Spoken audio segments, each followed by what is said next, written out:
Hi ಸ್ನೇಹಿತರೆ, ಎಲ್ಲರಿಗೂ ನಮಸ್ಕಾರಗಳು. ತನು ಅಕಾಡೆಮಿ ಯೂಟ್ಯೂಬ್ ಚಾನಲ್ಗೆ ಸ್ವಾಗತ. ಸ್ನೇಹಿತರೆ, ನಮ್ಮ ಚಾನಲ್ಗೆ ಹೊಸ ವ್ಯವಸ್ಥೆ ಆಗಿದ್ದರೆ ದಯವಿಟ್ಟು ಸಬ್ಸ್ಕ್ರೈಬ್ ಮಾಡ್ಕೊಂಡು ಸಪೋರ್ಟ್ ಮಾಡಿ.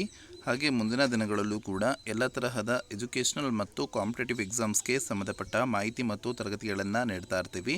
ಸಬ್ಸ್ಕ್ರೈಬ್ ಮಾಡಿ, ಅದರ ಜೊತೆಗೆ ಪಕ್ಕದಲ್ಲಿ ಕಾಣಿಸುವಂತಹ ಬೆಲ್ಲೈಕನ್ ಮೇಲೆ ಕ್ಲಿಕ್ ಮಾಡಿ ಅಲ್ಲಿ ಆಲ್ ಅನ್ನೋದನ್ನು ಸೆಲೆಕ್ಟ್ ಮಾಡ್ಕೋಬೇಕಾಗ್ತದೆ. ನಾವು ಹಾಕುವಂಥ ವಿಡಿಯೋಸ್ ನಿಮಗೆ ನೋಟಿಫಿಕೇಷನ್ ಮುಖಾಂತರ ತಲುಪುತ್ತೆ. ಸ್ನೇಹಿತರೆ, ನಿಮಗೆಲ್ಲರಿಗೂ ಗೊತ್ತಿರೋ ಹಾಗೆ ಮೊರಾರ್ಜಿ ವಸತಿ ಶಾಲೆ ಪ್ರವೇಶ ಪರೀಕ್ಷೆಗೆ ಸಂಬಂಧಪಟ್ಟ ಹಾಗೆ ಈಗಾಗಲೇ EMRSಗೆ ಸಂಬಂಧಪಟ್ಟ ಹಾಗೆ ಮೊದಲ ಸೀಟು ಹಂಚಿಕೆ ಪಟ್ಟಿಯನ್ನು ಬಿಡುಗಡೆ ಮಾಡಿದ್ದಾರೆ. ಸೊ ಈ ಅಡ್ಮಿಷನ್ ಪ್ರಕ್ರಿಯೆ ಪೂರ್ಣಗೊಂಡ ನಂತರದಲ್ಲಿ ಕ್ರೈಸ್ ಸಂಸ್ಥೆ ಅಧೀನದಡಿ ಕಾರ್ಯನಿರ್ವಹಿಸುತ್ತಿರುವಂತಹ ಮೊರಾರ್ಜಿ ವಸತಿ ಶಾಲೆಗೆ ಸಂಬಂಧಪಟ್ಟ ಹಾಗೆ ಮೊದಲನೇ ಸೀಟು ಹಂಚಿಕೆ ಪಟ್ಟಿ ಪ್ರಕಟ ಆಗುತ್ತೆ.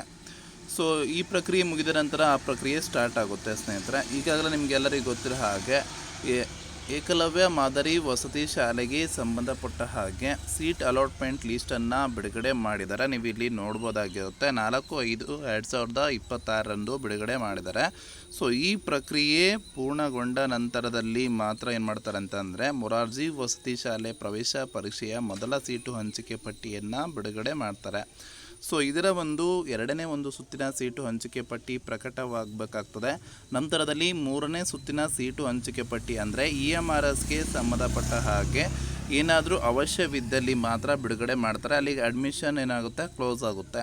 ಸೊ ತದನಂತರದಲ್ಲಿ ಮೊರಾರ್ಜಿ ವಸತಿ ಶಾಲೆ ಪ್ರವೇಶ ಪರೀಕ್ಷೆಗೆ ಸಂಬಂಧಪಟ್ಟ ಹಾಗೆ ಮೊದಲನೇ ಸೀಟು ಹಂಚಿಕೆ ಪಟ್ಟಿಯನ್ನು ಬಿಡುಗಡೆ ಮಾಡ್ತಾರೆ. ವೇಟ್ ಮಾಡಿ. ಈ ಮಂತಲ್ಲಿ ಮೊರಾರ್ಜಿ ವಸತಿ ಶಾಲೆ ಪ್ರವೇಶ ಪರೀಕ್ಷೆದು 2 ಲೀಸ್ಟು ಬರುವಂಥ ಸಾಧ್ಯತೆ ಹೆಚ್ಚಿದೆ. ಯಾಕಂತಂದರೆ ಮುಂದಿನ ತಿಂಗಳಲ್ಲಿ ಸ್ಕೂಲು ಪ್ರಾರಂಭವಾಗೋದ್ರಿಂದ ಈ ಪ್ರಕ್ರಿಯೆಯನ್ನು ಈ ಮಂತಲ್ಲಿ ಪೂರ್ಣಗೊಳಿಸ್ತಾರೆ.